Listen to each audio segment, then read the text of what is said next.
연금 90만 원으로는 도저히 버틸 수 없던 한 남자. 마지막 희망처럼 경비원 일을 시작했지만 불과 석 달 만에 무너질 수밖에 없었던 충격적인 이유가 있습니다. 그리고 그 끝에서 다시 존엄을 찾아 나선 그의 이야기를 전해드리겠습니다. 끝까지 보시고 공감이 되신다면 앞으로도 이런 진짜 노후 이야기를 함께 나누실 수 있도록 구독 버튼 꼭 눌러주세요. 90만 원. 제 통장에 달마다 찍히는 연금 액수였죠. 숫자는 분명했지만 현실은 흐릿했습니다. 쌀 한 포대, 관리비, 약가, 교통비를 차례로 빼고 나면 남는 건 깡마른 달력뿐이었어요. 다음 달로 넘어가도 사정은 나아지지 않더군요. 나이 들어서도 버텨야 한다는 말, 그 말이 이렇게 무거운 줄은 몰랐습니다. 자식들한테 손 벌리고 싶지 않았습니다. 한때는 회사에서 부하 직원들 챙기며 어깨 펴고 다녔죠. 은퇴식에서 박수 받던 날, 제 등을 두드리던 손길의 온기를 오래 기억했어요. 그런데 세월은 그 온기를 차갑게 만들더군요. 저는 조용히 결심했습니다. 제 힘으로 다시 서보자고요. 그래서 경비원 일을 선택했습니다. 이 일이라면 꾸준히 몸만 잘 움직이면 된다고, 사람들 안전 지키는 일이라 의미도 있다고 스스로를 설득했죠. 첫 근무날 새벽 공기가 볼을 파고 들었습니다. 아파트 정문 앞 초소 유리창이 내 호흡에 희뿌옇게 김이 서렸어요. 복장은 단정했고 신발끈은 2번 묶었습니다. 이름표를 가슴에 달며 마음속으로 인사를 연습했죠. 좋은 아침입니다. 안전 운전 부탁드립니다. 작은 인사라도 진심을 담아 건네면 하루가 다르게 흘러갈 거라고 믿었습니다. 해 뜨기 전부터 단지 안은 움직이기 시작했습니다. 택배차가 연달아 들어왔고 적재함은 끝없이 물건을 토해냈죠. 택배 기사님은 바쁘다며 손짓했고 저는 자연스레 상자를 맞잡아 옮겼습니다. 관리사무소에서 전달받은 업무 목록엔 분명 순찰, 출입 통제가 적혀 있었는데 현실의 목록은 끝이 없더군요. 상자를 내리고 분리수거장을 정리하고 주차 라인에 삐져나온 차를 안내했습니다. 입김이 허공에 흩어지고 손등에 핏줄이 도드라졌지만 스스로를 다독였어요. 괜찮습니다. 일은 원래 해보면 늘어나기 마련이죠. 출근길 주민 몇 분이 지나갔습니다. 어떤 분은 가볍게 고개를 끄덕였고 어떤 분은 눈길도 주지 않았죠. 고개를 숙여 인사했는데 공기만 건너가더군요. 안 들렸을 수도 있다. 스스로에게 그렇게 말하며 다시 자세를 바로 세웠습니다. 낮에는 아이들이 뛰노는 놀이터 주변을 순찰했습니다. 그 작은 손들이 웃으며 달리는 모습을 보니 책임감이 뭉클해졌죠. 누군가의 하루가 무사히 집으로 돌아가도록 내가 오늘도 서 있구나. 그 생각이 제 등을 받쳐주었습니다. 하지만 저녁이 되면 몸은 무거워졌습니다. 발바닥이 화로처럼 지글거리고 허리는 납덩이처럼 내려앉았죠. 장갑 속 손가락은 퉁퉁 붓고 무릎에서 모래 갈리는 소리가 났습니다. 그래도 괜찮다고 젊을 때 공장 야간조도 버텼는데 이 정도야 버틸 수 있다고 저는 스스로를 추슬렀습니다. 집에 돌아오면 아내가 묵묵히 물을 데워 발을 담그게 해줬어요. 아무 말 없이 수건을 건네는 손길에 말로 다하지 못한 미안함이 번져나갔습니다. 오늘도 돈 벌어왔다는 안도감과 내가 이 나이에 무엇을 하고 있나 하는 씁쓸함이 한 그릇에 섞여 있었죠. 둘째 주가 지나자 일은 조금 익숙해졌습니다. 택배차가 언제 오는지, 어느 동 지하주차장이 자주 막히는지, 밤마다 취기가 오른 분들이 어느 벤치에서 쉬는지, 저는 제 나름의 지도를 머릿속에 그렸죠. 그 지도를 따라 움직이면 불필요한 동선이 줄었습니다. 제 몸이 더 늦게 무너지도록 작은 지혜가 쌓여갔습니다. 저는 여전히 인사했고 여전히 많은 인사는 바람처럼 스쳐갔죠. 그래도 괜찮다며 고개를 끄덕였어요. 사람마다 사정이 있고 바쁠 수 있죠. 그러던 어느 비 오는 날이었습니다. 우산을 나눠들고 엘리베이터 앞에 서서 어린아이와 보호자를 먼저 태워드렸습니다. 젖은 바닥을 닦고 돌아서는데 출근이 급하신 한 분이 신경질적으로 발을 굴렸죠. 제가 서 있는 위치가 동선에 방해가 되었다 했습니다. 저는 미안하다고 안전 때문에 잠시 정리 중이었다고 말씀드렸어요. 그분은 제 말을 듣고도 눈을 흘기며 지나갔습니다.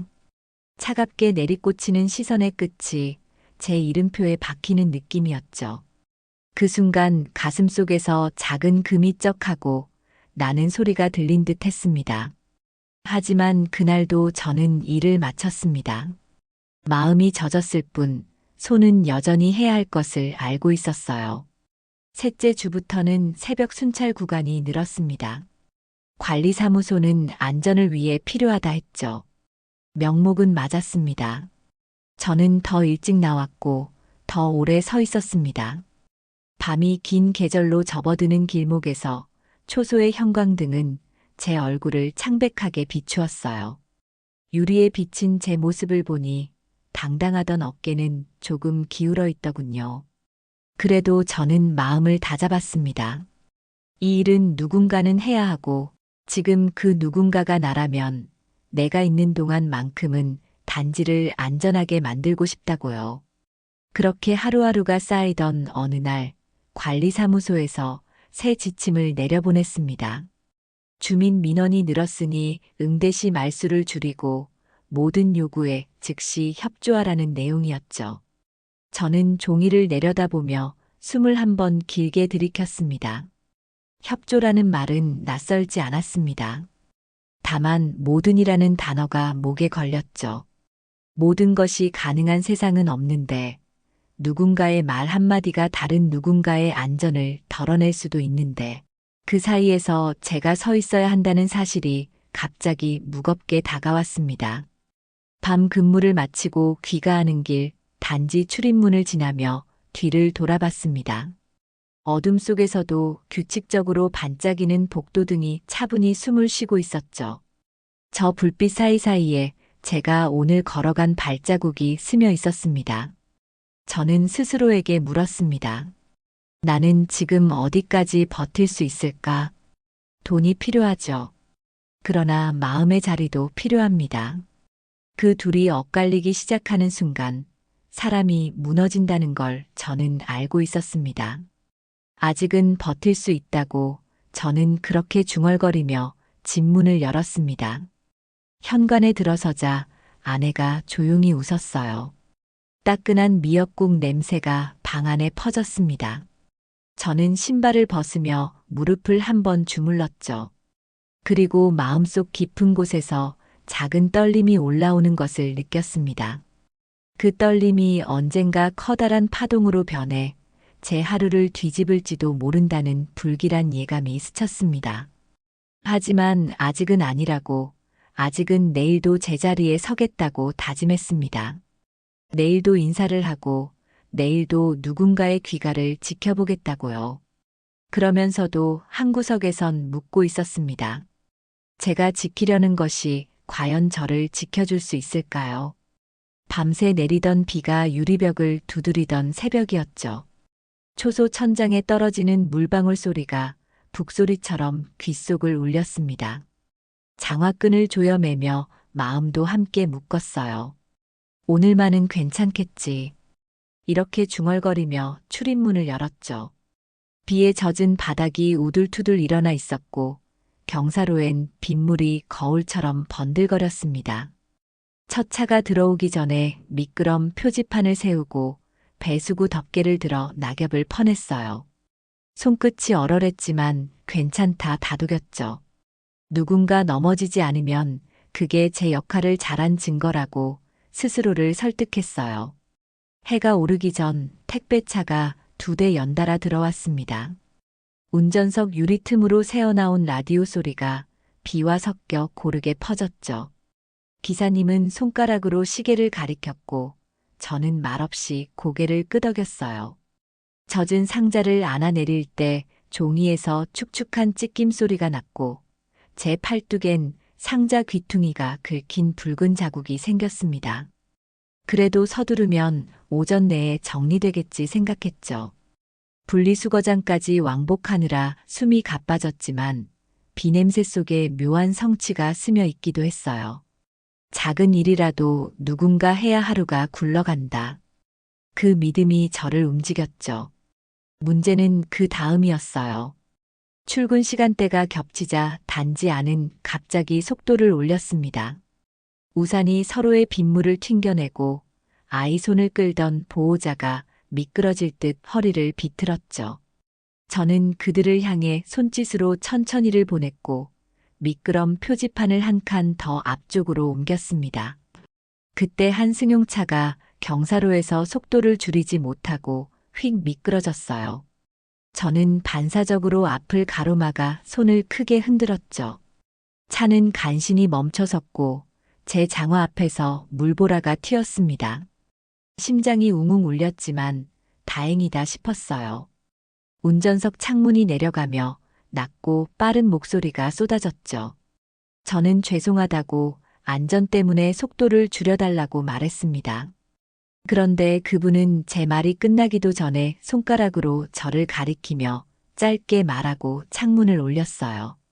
목소리의 끝에 걸린 건 젖은 빗물이라기보다 사람을 더 적게 만드는 냉기였죠.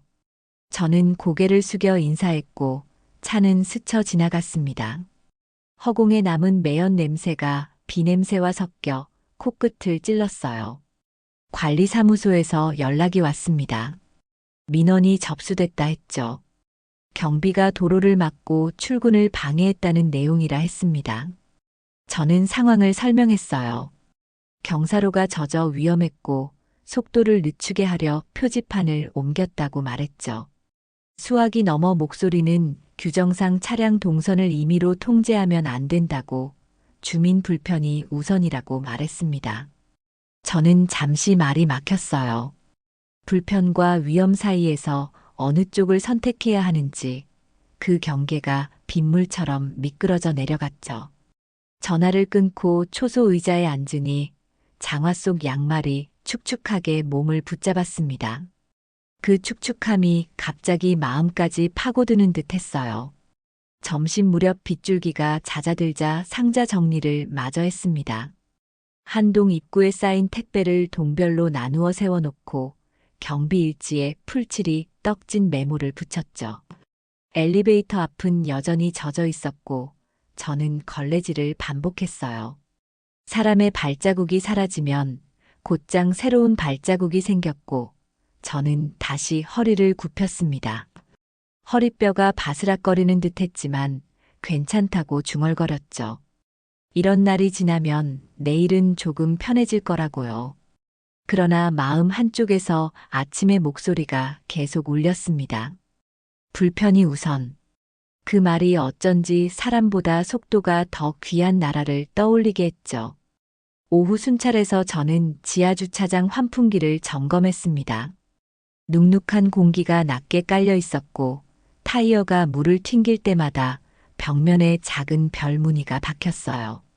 한 차량이 출구 쪽에 비스듬히 세워져 다른 차량 통행을 막고 있었죠. 저는 번호판을 적어 안내방송을 올렸습니다. 잠시 후 그 차 주인이 내려왔고 제게 다가오며 짧고 차가운 눈빛을 던졌어요. 저는 웃으며 죄송하다고 이동을 부탁드린다 말했습니다. 그분은 손목시계를 두드리며 바쁘다 했고 제가 택배를 방치했다는 말을 덧붙였죠. 저는 동별로 정리해뒀다 설명했지만 그분의 시선은 제 설명이 끝나기도 전에 이미 다른 곳을 보고 있었어요. 그때 알았습니다. 설명은 누군가가 들을 마음이 있을 때만 말이 되죠. 그 마음이 막혀 있을 때 설명은 벽에 부딪혀 돌아오는 자기 숨 같은 거였어요. 그 숨이 뺨에 다시 닿을 때 묘한 뜨거움이 따라왔습니다. 해질 무렵 빗줄기가 가늘어지자 놀이터에 아이들 웃음이 돌아왔습니다. 그 웃음이 저를 잠시 구해줬어요. 미끄럼틀 및 웅덩이를 빗자루로 밀어내고 고개를 들어 하늘을 보니 구름 사이로 희미한 빛이 비쳤습니다. 하루가 그래도 괜찮다며 등을 토닥이는 듯 했죠. 저는 초소로 돌아와 일지를 정리했습니다. 민원건, 안전조치 기록, 순찰 시간. 글씨가 조금 떨려 보였어요. 장갑을 벗은 손이 붉게 부어 올라 있었거든요. 따뜻한 물이 그리워졌습니다. 집에서 기다릴 그 한 그릇의 온기가 생각났죠. 퇴근 직전 관리사무소에서 다시 호출이 왔습니다. 오전 민원 당사자가 추가로 문제를 제기했다 했죠. 경사로에서 손짓을 크게 해 놀랐다는 이야기와 경비가 업무 범위를 넘어섰다는 항목이 덧붙었다 했습니다. 담당자는 말끝을 길게 느리지 않았고 저는 짧게 알겠다고 대답했어요. 전화를 놓는 순간 손끝에 기시감이 스쳤습니다. 저는 젊은 날 공장에서 불량률이 올라가던 계절을 떠올렸죠. 작은 균열이 어디선가 시작되어 보이지 않는 틈 사이로 서서히 번져나가던 그때의 기억이었습니다. 오늘 하루 곳곳에서 들리던 작은 소리들, 장화 속의 축축함, 유리에 박히던 차가운 시선, 수화기 너머의 단단한 어조, 그것들이 서로 연결되어 하나의 금이 되어가고 있더군요. 집으로 돌아와 현관을 열자 아내가 젖은 우산을 받아주었습니다. 저는 괜찮다고 말했지만 아내는 제 손등에 긁힌 자국을 보고 아무 말 없이 약을 꺼냈어요. 소독약 냄새가 방 안에 퍼졌고 저는 잠시 눈을 감았습니다. 그 냄새가 이상하게도 마음을 진정시키더군요. 그런데 눈을 감은 채로 낮에 들었던 문장 하나가 다시 떠올랐습니다. 주민 불편이 우선. 그 다음은 무엇이죠? 그 다음에는 누구의 존엄이 서 있어야 하죠. 저는 혼잣말처럼 중얼거렸습니다. 내일은 더 조심하자. 더 작게 말하고 더 빨리 움직이자. 그러면 평온해지려나. 하지만 마음속 어딘가에서 응답이 없었어요. 마치 비가 그친 뒤에도 젖은 땅이 마르지 않듯 제 안의 습기가 쉽게 빠져나가지 않더군요. 잠들기 전 초소 유리창에 맺히던 물방울이 기억났습니다. 맺히고 무게를 이기지 못해 흘러내리고 다시 맺히는 반복이었죠. 사람의 마음도 저 물방울 같구나 싶었습니다. 하루의 무게가 마음 가장자리에 맺히고 어느 날은 흘러내리며 스스로를 적시죠. 내일 아침에도 저는 유리 앞에 서 있겠죠. 인사를 하고 표지판을 세우고 배수구를 치우겠죠. 그 반복 속에서 마음의 물방울이 어디까지 버틸 수 있을지 저는 스스로에게 조심스레 묻고 있었습니다. 아직은 무너지지 않았다고, 그러나 균열은 분명히 시작되었다고요. 경비원 일을 시작한 지도 어느덧 석 달이 되었어요. 처음에는 그저 작은 수입이라도 벌 수 있다는 사실에 감사했죠. 그러나 시간이 지나면서 제 안에 무언가가 조금씩 금이 가기 시작했습니다. 밤새도록 비를 맞으며 서 있던 날이 있었어요. 젖은 신발 속에서 발이 불어오고 허리는 서서히 굳어갔습니다. 그래도 저는 꾹 참았죠. 돈이 필요하니까요. 그런데 새벽녘 한 젊은 입주민이 지나가며 툭 던진 말이 제 가슴을 찔렀습니다. 고생 많으시네요, 어르신. 그런데요, 다음부터는 택배 박스 같은 건 좀 빨리 치워주시면 안 될까요?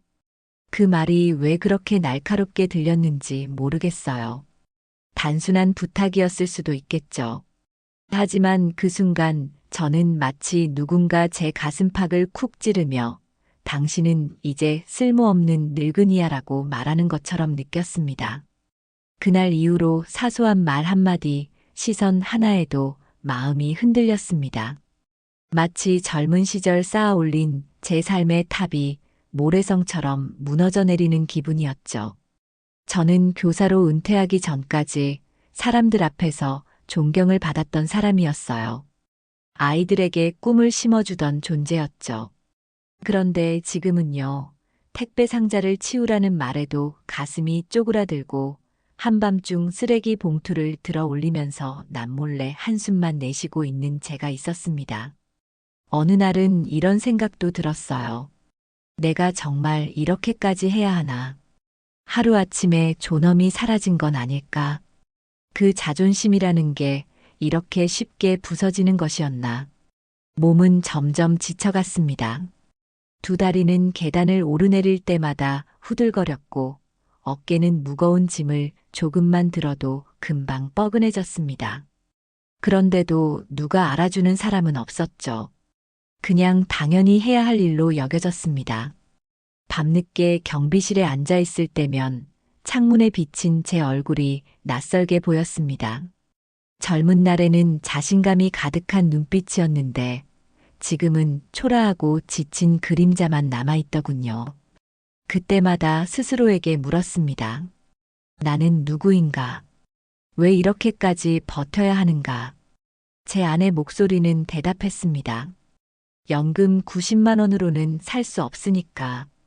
아내와 함께 겨우겨우 생활하려면 이 돈이 필요하니까. 그렇죠. 이유는 단순했습니다. 하지만 이유가 단순하다고 해서 제 마음이 덜 아픈 건 아니었습니다.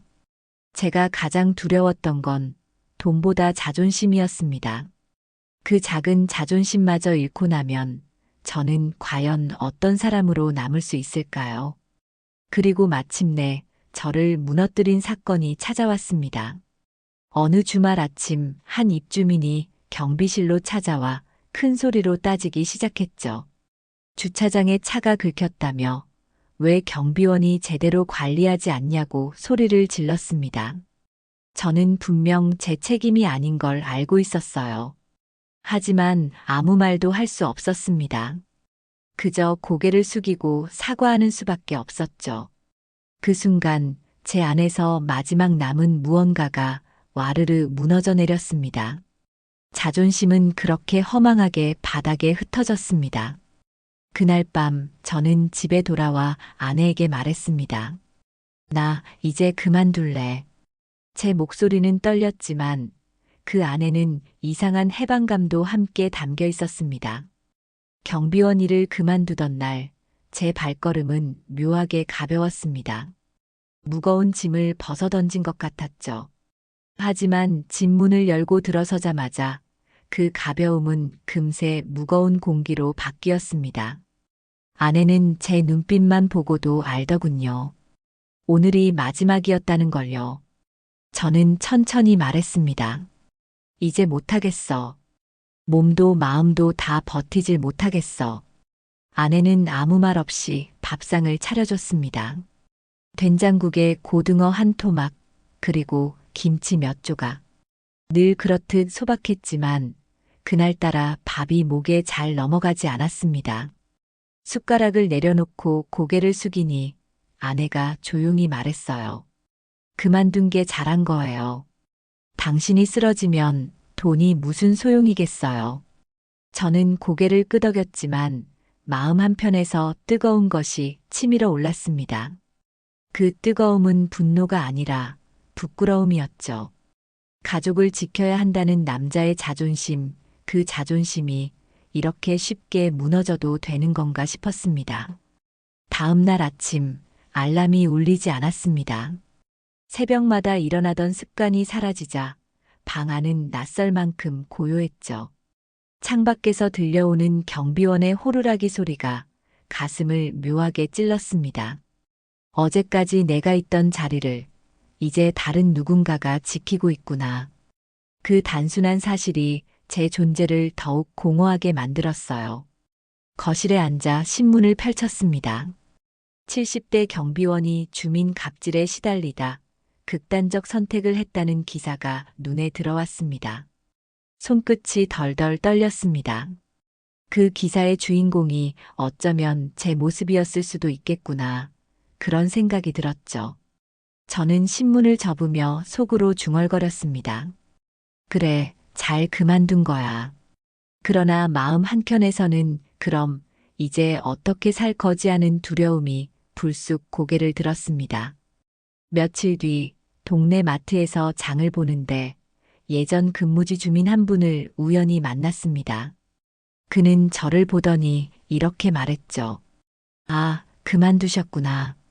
힘드셨을 텐데 잘하셨어요. 요즘 경비원들 고생이 많잖아요. 그 말은 위로였지만 제 귀에는 달리 들렸습니다. 마치 견디지 못하고 도망친 사람처럼 들린 거죠. 저는 웃으며 대답했지만 집으로 돌아오는 길에 마음이 무겁게 가라앉았습니다. 저녁 무렵 아내가 물었어요. 이제 뭐 할 생각이에요? 저는 대답하지 못했습니다. 다시 일을 구하자니 몸이 따라주지 않았고 그냥 쉰다니 생활비가 막막했죠. 제 대답 없는 침묵이 집안 공기를 더 무겁게 만들었습니다. 밤이 깊어지자 저는 혼자 거실에 앉아 있었습니다. 전등 불빛 아래 제 그림자가 벽에 길게 드리워져 있더군요. 마치 제 삶이 그늘 속으로 빨려 들어가는 것 같았습니다. 자존심을 지켰다고 생각했지만 현실은 더 가혹했죠. 연금 90만 원. 그 숫자는 여전히 변함없이 제 앞에 놓여 있었습니다. 그 순간 깨달았습니다. 문제는 단지 돈이 아니라 존엄을 지켜낼 수 있는 일을 찾지 못한 제 자신이었습니다. 저는 경비원 일을 떠났지만 진짜 싸움은 이제부터 시작이라는 사실을 알게 되었어요. 그만둔 지 한 달이 지나자 집안 시계 소리가 유난히 크게 들리더군요. 틱탁, 틱탁.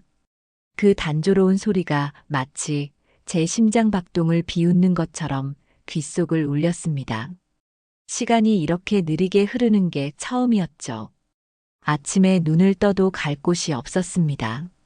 경비원 초소의 차가운 의자가, 새벽의 서늘한 공기가, 심지어 주민들의 무심한 시선마저도 그리워지는 날이 오리라고는 상상도 못했습니다.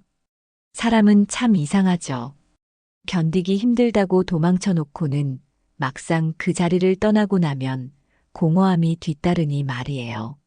어느 날 오래된 친구를 우연히 만났습니다. 그는 동네 공원에서 봉사활동을 하고 있었어요.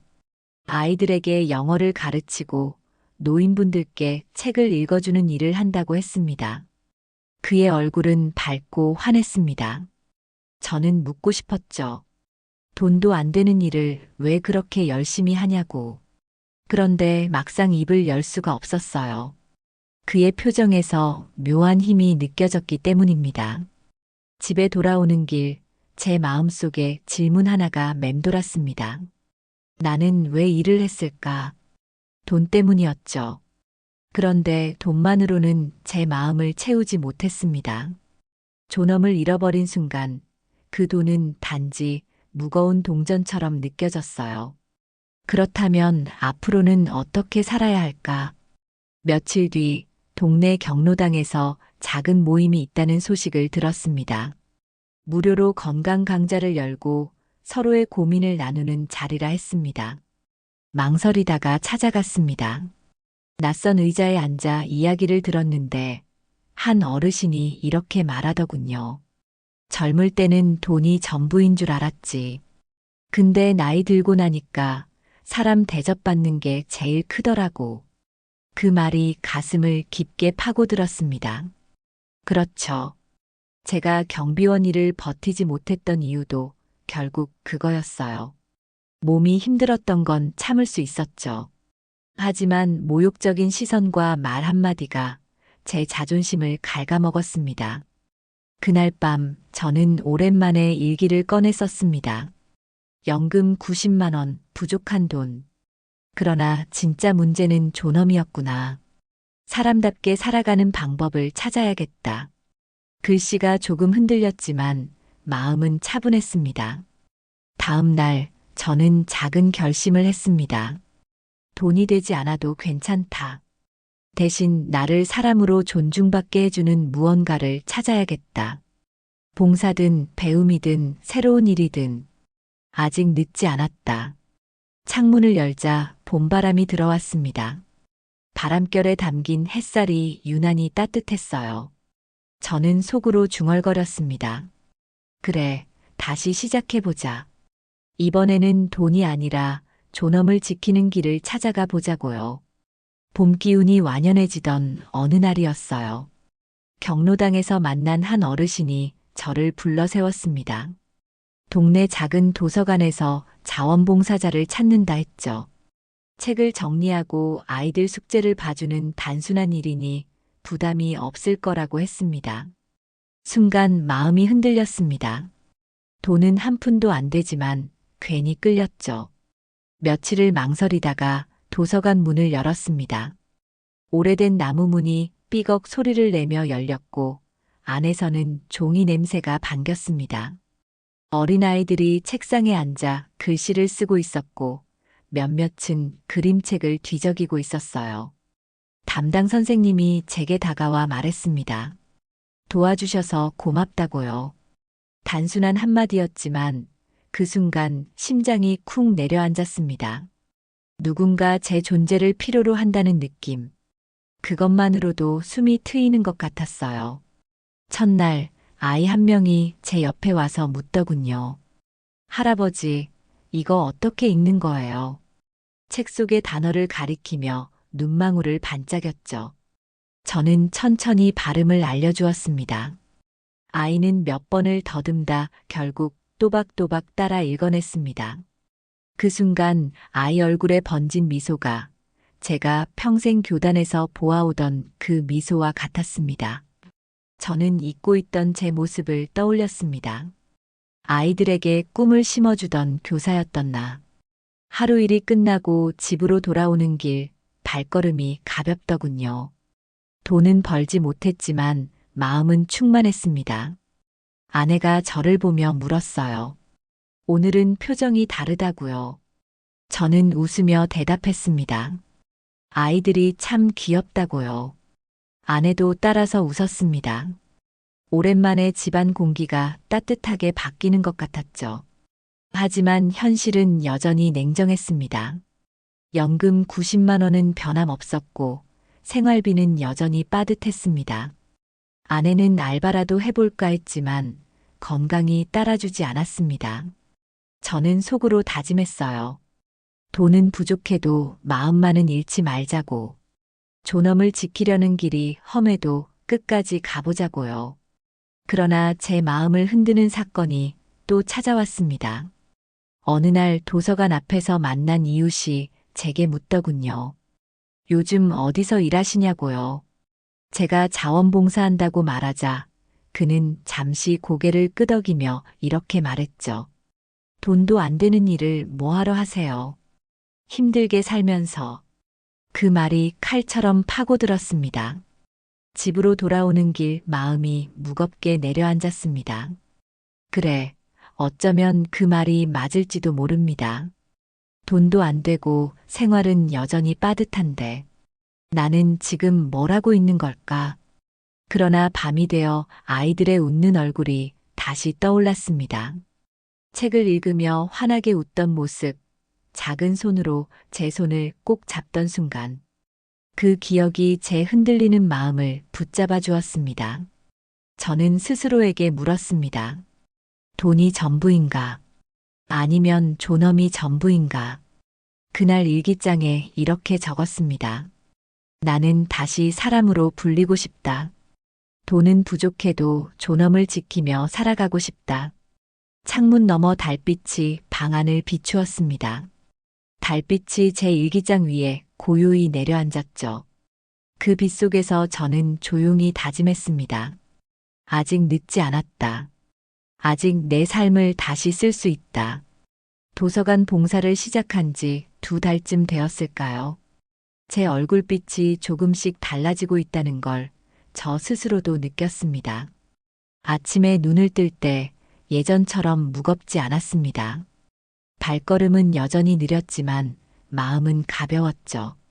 아이들이 제 이름을 부르며 손을 흔들어 줄 때마다 제가 아직 누군가에게 필요하다는 사실이 가슴 깊이 다가왔습니다. 그러던 어느 날이었습니다. 도서관 앞 벤치에서 한 아이가 울고 있었어요. 공책의 받아쓰기 점수가 크게 빨간 30점으로 적혀 있더군요. 아이는 고개를 푹 숙이고 중얼거렸습니다. 나 바보야. 나 못해. 그 목소리에 제 가슴이 철렁 내려앉았습니다. 저는 옆에 앉아 조용히 말했죠. 할아버지도 옛날에 시험 망친 적 많아. 하지만 그게 끝은 아니더라. 다시 하면 되더라. 아이 눈에 눈물이 맺혀 있었지만 조금은 반짝임이 보였습니다. 저는 공책을 받아들고 같이 한 글자씩 읽어 내려갔습니다. 아이는 천천히 하지만 포기하지 않고 따라왔습니다. 그 순간 제 안 깊은 곳에서 잊고 있던 교사의 피가 다시 뜨겁게 뛰기 시작했어요. 아이가 글자를 끝내 읽어냈을 때 저는 미소 지으며 말했습니다. 잘했어. 정말 잘했어. 그날 집으로 돌아오는 길, 제 눈시울이 뜨거워졌습니다. 돈으로는 살 수 없는 순간이 제 앞에 있었습니다. 그 아이의 작은 성취, 그 아이가 제 말을 믿고 다시 일어서는 순간, 그건 제게 세상 어떤 금액보다 값진 보상이었죠. 하지만 현실은 늘 그림자처럼 따라붙습니다. 저녁 밥상 앞에서 아내가 조심스레 물었습니다. 여보, 이번 달 관리비는 어떻게 하지요? 연금으로는 빠듯한데. 저는 말없이 밥만 씹었습니다. 아이들의 웃음이 머릿속에서 떠나지 않았지만 식탁 위 현실은 잔인했습니다. 밤이 깊자 저는 혼자 거실에 앉아 있었습니다. 창문 밖 달빛이 길게 드리워져 있었고 벽에 비친 제 그림자가 말없이 저를 바라보고 있었습니다. 존엄을 지키겠다는 다짐은 여전히 흔들리지 않았습니다. 하지만 존엄만으로 살아갈 수 있을까요? 돈 없는 존엄은 얼마나 버틸 수 있을까요? 그때 제 안에서 다른 목소리가 들려왔습니다. 돈으로 존엄을 살 수는 없다. 그러나 존엄 없이 돈만 좇는 삶은 더 허망하다. 그렇다면 나는 어떻게 해야 할까? 존엄을 지키면서도 최소한의 삶을 유지할 방법을 찾아야 하지 않겠나. 며칠 후 도서관에서 함께 봉사하던 분이 이런 말을 꺼냈습니다. 어르신, 혹시 성인 문해 교육 들어보셨어요? 글을 못 읽는 어르신들께 글을 가르쳐 드리는 건데 선생님이 꼭 필요하다고 하더라고요. 소정의 활동비도 나온대요. 그 순간 심장이 두근거렸습니다. 돈과 존엄. 두 가지를 동시에 붙잡을 수 있는 길일지도 모른다는 생각이 스쳤습니다. 집으로 돌아오면서 하늘을 올려다봤습니다. 구름 사이로 별빛이 반짝이고 있었어요. 저는 속으로 중얼거렸습니다. 그래, 아직 끝나지 않았구나. 내 삶에도 다시 빛이 스며들 수 있구나. 성인 문해 교육 첫날, 저는 교실 문 앞에서 한참을 서성였습니다. 허름한 칠판과 오래된 책상, 그리고 낯설게 모여 앉은 어르신들의 얼굴. 그들은 모두 제 또래였고 어떤 이는 저보다 더 주름이 깊었습니다. 하지만 손에 쥔 공책은 아이들 것처럼 새하얗고 눈빛은 배움의 갈증으로 젖어 있었죠. 제가 이름을 말하고 인사를 건네자 한 분이 수줍게 손을 들었습니다. 저는 이름을 못 써요. 목소리는 작았지만 그 안에는 수십 년을 눌러온 부끄러움이 담겨 있었습니다. 저는 천천히 말했죠. 괜찮습니다. 오늘부터 하나씩 함께 쓰면 되지요. 그 순간 교실 공기가 따뜻하게 흔들렸습니다. 첫 수업은 가라는 글자였습니다. 칠판에 분필로 크게 가를 쓰고 어르신들과 함께 따라 적었습니다. 손이 떨려 삐뚤빼뚤해도 그 글자 하나에 담긴 용기는 반짝거렸습니다. 어느 할머니가 고개를 들며 말했습니다. 내 이름을 이제 써보고 싶어요. 그 말을 듣는 순간 제 가슴이 벅차올랐습니다. 수업이 끝나고 모두 돌아간 뒤 텅 빈 교실에 홀로 앉았습니다. 칠판 위에 남아있는가 글자가 달빛에 비쳐 은은하게 빛나고 있었죠. 저는 그 글자를 바라보며 생각했습니다. 저 역시 새로운 가를 쓰고 있구나. 가난의 가가 아니라 가능성의 가를요. 며칠 뒤 활동비가 나왔습니다. 많지는 않았지만 아내는 기뻐했습니다. 이제 생활비 조금은 숨통이 트이겠네요. 저는 고개를 끄덕이며 속으로 다짐했습니다. 이 돈은 단순한 돈이 아니라 존엄의 대가라고요. 주민들에게 무시당하며 받던 월급과는 전혀 달랐습니다. 누군가를 일으켜 세우는 일, 그리고 그 대가로 받는 작은 금액. 그건 제 삶을 다시 사람답게 만들어주는 힘이었죠. 그날 밤 저는 오랜만에 깊은 잠을 잤습니다. 꿈속에서 아이들이 웃으며 손을 흔들고 어르신들이 제 이름을 부르며 함께 글자를 써내려갔습니다. 꿈속의 저는 더 이상 초라한 경비원이 아니었습니다. 가르치는 사람, 존중받는 사람, 그리고 여전히 쓰러지지 않은 사람이었습니다. 아침 햇살이 창문 너머로 들어오자 저는 조용히 일어나 말했습니다.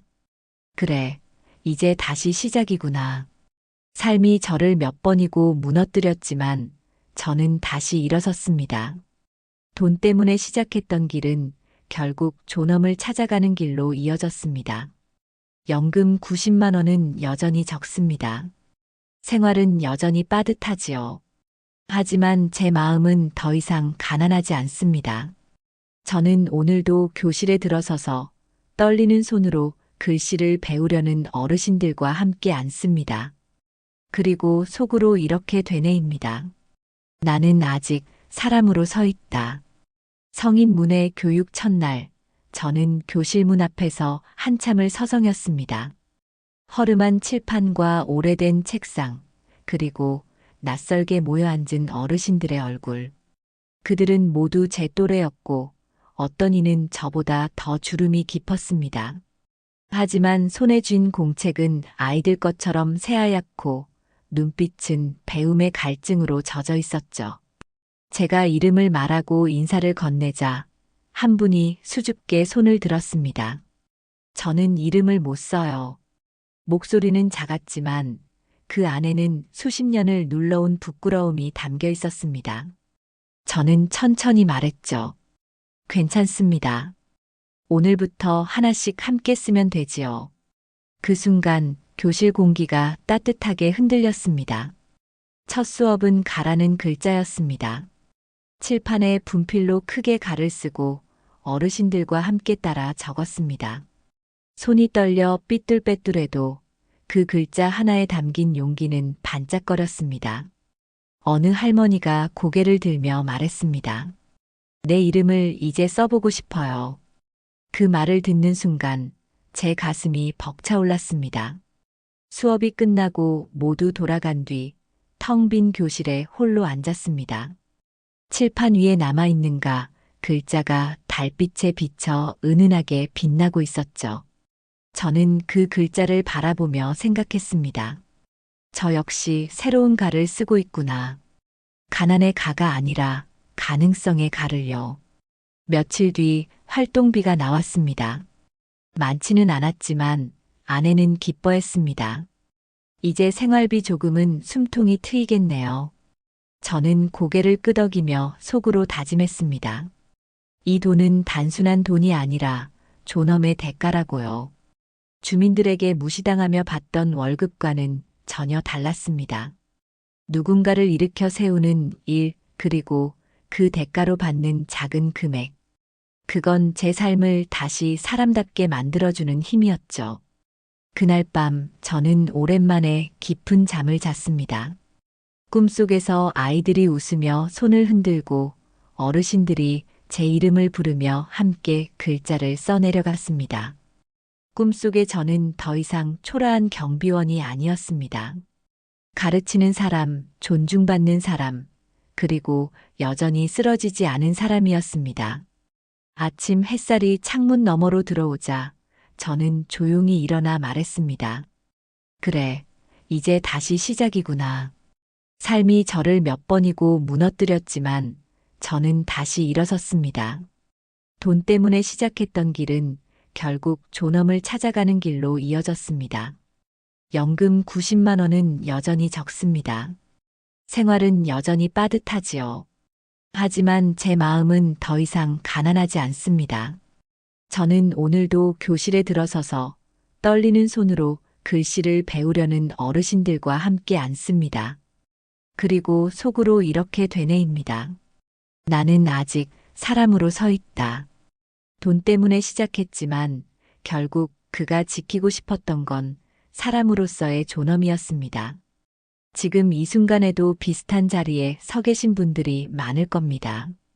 그분들께 작은 위로와 용기가 전해졌기를 바랍니다. 여러분의 구독과 좋아요가 앞으로도 이런 진짜 이야기를 전하는 큰 힘이 됩니다. 함께 해주신다면 더 많은 삶의 이야기를 계속 들려드리겠습니다.